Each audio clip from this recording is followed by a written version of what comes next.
अगर आप Saudi Arabia में आना चाहते हैं, यहाँ पर सेटल होना चाहते हैं, कौन कौन से तरीके हैं सऊदी अरेबिया में आने के और ख़ास तौर पे यहाँ पर बिज़नेस करने के, क्योंकि अब मैं यहाँ पर लीगल बिजनेसमैन हूँ, अपने नाम से बिज़नेस कर रहा हूँ सऊदी अरेबिया में। तो ये सारी इन्फॉर्मेशन इन डिटेल होगी आज की वीडियो में। तो अस्सलाम वालेकुम रहमतुल्लाहि व बरकातहू। मैं हूँ अब्दुल मालिक फ़रीद और आपको एक और व्लॉग में खुश आमदीद। शुरू से छोटे लेवल से स्टार्ट करते हैं और आगे बिज़नेस तक जाते हैं।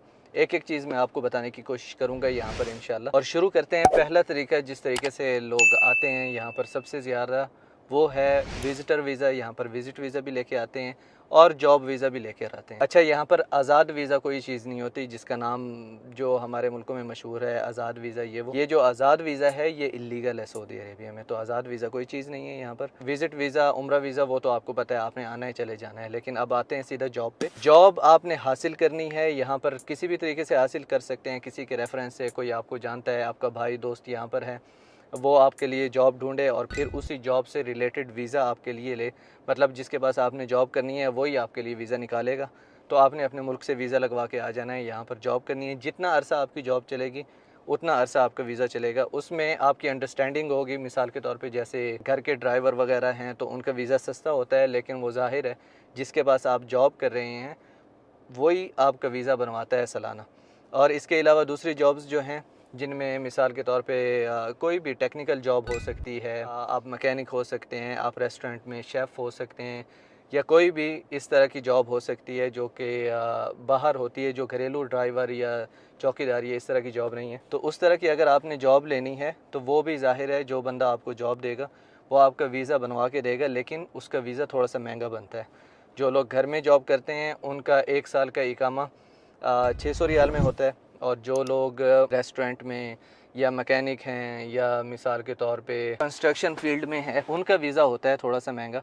उसका ये है कि 9700 रियाल उनको एक वर्क परमिट बनवाना पड़ता है, उसका होता है। और उसके अलावा फिर 650 रियाल जो हैं वो सालाना वीज़े की फ़ीस होती है। तो मिसाल के तौर पे आप समझ सकते हैं कि 11-12 हज़ार रियाल की कहानी हो जाती है उनकी 1 साल की। और ये जॉब वीज़ा है, और ये अक्सर ये एक्सपेंसेस जो हैं वही लोग कवर करते हैं जिनके पास आप जॉब कर रहे होते हैं। तो इस तरीके से तो होते हैं जॉब के वीज़े। अच्छा, दूसरा जॉब्स किस तरह हासिल करें सऊदी अरेबिया में, ये जैसे पहले मैंने आपसे अर्ज़ की कि आप किसी के रेफरेंस से ले सकते हैं, आपका यार दोस्त हो कोई यहाँ पर, उससे जॉब ले सकते हैं। अगर आपके पास कोई अच्छी स्किल है तो आप उससे रिलेटेड इंटरनेट पे भी जॉब्स तलाश कर सकते हैं। हम भी पहले जॉब तलाश करते थे तो वो इंटरनेट के ज़रिए ही तलाश करते थे। सऊदी अरेबिया में किसी भी शहर में इंटरनेट के ज़रिए ही अप्लाई करते थे। मिसाल के तौर पे आप डॉक्टर हैं, आप मक्का में जॉब करना चाहते हैं, तो मक्का में जो हॉस्पिटल्स वगैरह होंगे आप ज़ाहिर है उनकी वेबसाइट निकालेंगे, उनसे रब्ता करेंगे, ईमेल करेंगे। लिंक्डइन पे आप उनके मैनेजर्स के साथ, उनके जो एचआर होगा उनके साथ रब्ता करेंगे, अपनी सीवी भेजेंगे। तो ये है कि जॉब तलाश करते रहने से और इंटरनेट के ज़रिए ही जॉब ढूंढने से मिल जाती है। बहुत ज़्यादा लोगों को मिली है यहाँ पर जिनके पास अच्छी स्किल्स हैं। तो अगर आप जॉब लेना चाहते हैं तो एक अच्छी स्किल आपके पास होनी ज़रूरी है जिससे यहाँ पर आपको जॉब मिल सके। अच्छा, उसके अलावा अगर आप सोच रहे हैं यहाँ पर बहुत ज़्यादा जॉब्स हैं तो ये सोच आपकी शायद गलत होगी।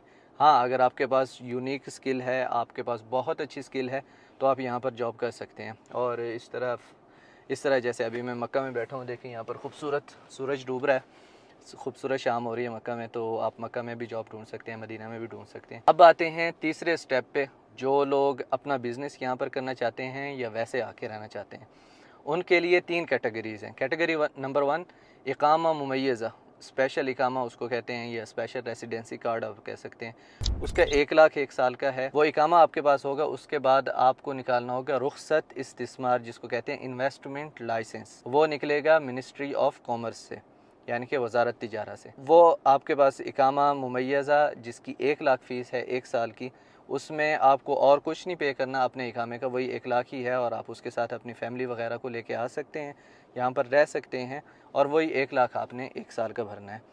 मैं थोड़ा सा मुख्तसर चल रहा हूँ ताकि आपको थोड़ा सा अंदाज़ा हो जाए। उसके बाद जब आप इन्वेस्टमेंट लाइसेंस लेंगे उसकी अलग फ़ीस है, वो थोड़ी देर बाद मैं आपको बताता हूँ। नंबर 2 पे जो है वो है इकामा दाइमा, इकामा फॉरएवर कह सकते हैं, या रेसिडेंसी कार्ड फॉरएवर। उसका 8 लाख रियाल है। आप 8 लाख रियाल यहाँ पर पे करें, आप कहीं भी जॉब कर सकते हैं, आप बिल्कुल सऊदी की तरह हो जाएंगे, आप हमेशा यहाँ पर रह सकते हैं। 8 लाख रियाल एक बार पे करने के बाद आप यहाँ पर हमेशा रह सकते हैं सऊदी अरेबिया में।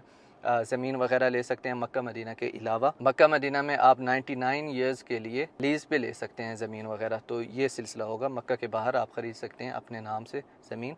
और अगर फिर आपने बिज़नेस करना है तो ज़ाहिर है आपको इन्वेस्टमेंट लाइसेंस चाहिए होगा। ये हो गया 2 तरह के। अब है तीसरी तरह का, वो है इन्वेस्टमेंट वीज़ा, जो कि इस टाइम पे मेरे पास भी है। तो इस तरह होता है कि आपके किसी भी बाहर के मुल्क में आपकी कंपनी होनी चाहिए, उस कंपनी को आपने यहाँ पर रजिस्टर करवाना है, मतलब उसी कंपनी का यहाँ की कंपनी के साथ लिंक हो जाएगा। लाजमी बाहर कंपनी होनी चाहिए और उसमें भी आपके पास 3 कैटेगरीज़ हैं।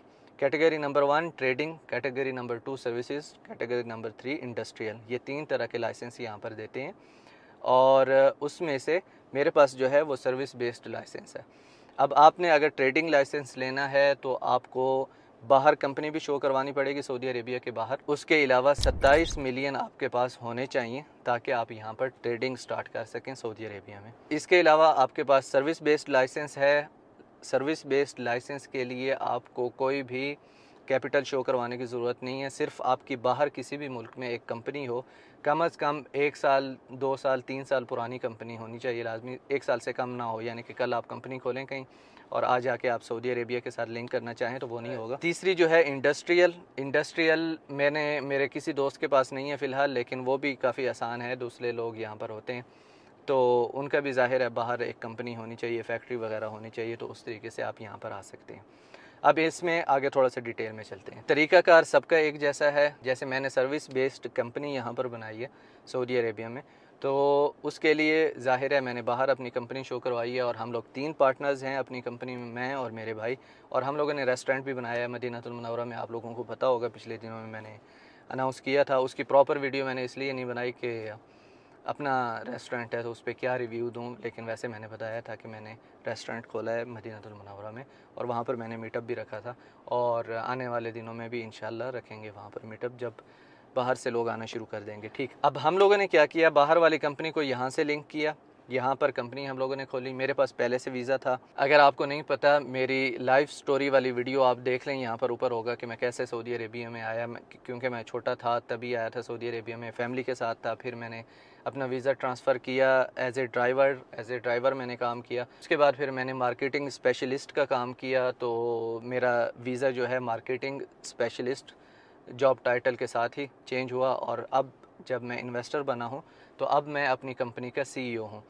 ठीक है, आपने जब यहाँ पर बिज़नेस स्टार्ट करना है तो आपको इन्वेस्टमेंट लाइसेंस चाहिए होगा और वो ज़ाहिर है जब बाहर वाली कंपनी यहाँ पर लिंक करेंगे, कंपनी लिंक करने से पहले आपको इन्वेस्टमेंट लाइसेंस निकालना पड़ेगा। इन्वेस्टमेंट लाइसेंस की पहले साल फ़ीस है 12,000 रियाल। उसके बाद फिर हर साल आपको 62,000 रियाल उस लाइसेंस का पे करना है, हुकूमत की फ़ीस। इसके अलावा आपने जितना भी मुनाफा कमाया, आपकी जितनी भी बचत है, उसमें से 20% हुकूमत लेगी, वो हुकूमत को पे करना पड़ेगा एज ए टैक्स आप समझ लें या जो भी, लेकिन वो 20% आपको हुकूमत को पे करना पड़ेगा। इन्वेस्टमेंट लाइसेंस लेने के बाद फिर आपने ज़ाहिर है अपनी कंपनी का आर्टिकल बनाना है और उसके बाद फिर आपका CR निकल आएगी। CR मतलब कमर्शियल रजिस्ट्रेशन। तो जैसे ही आपकी कमर्शियल रजिस्ट्रेशन निकलती है, जिसको सिजिल तिजारी यहाँ पर कहते हैं, वो निकल आई तो समझिए आपकी कंपनी बन गई। तो उसके बाद फिर आप अपना, अगर आप यहाँ पर हैं सऊदी अरेबिया में मौजूद हैं, तो आप अपना इकामा ट्रांसफ़र करेंगे अपनी कंपनी में।